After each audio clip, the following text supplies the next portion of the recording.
Občina Lendava si že vse skozi prizadevati dolgoročno dvigniti kulturno življenje tukaj v nekem prostoru, kjer sobivajo več narodne skupnosti in tukaj tudi romska skupnost na nek način čuti to večkulturnost, čuti to odprtost, bi rekel, same lokalne skupnosti in prav to je v bistvu temeljni razlog, zakaj tudi Zveza Priporod pristopa k javni podpori, da končno občina Lendava postane, bi rekel, evropsko središče kulture.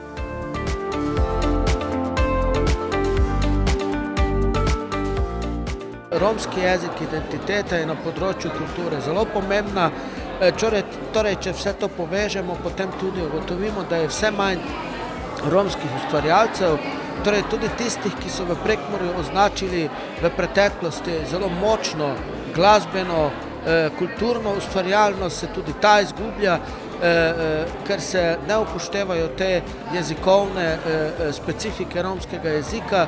Tudi glasba ni več romska, ampak je, bom rekel, bolj panonska, bolj balkanska. Torej vse to je tisto, na čemer je potrebno v zadnjem času dati neko določeno pozornost.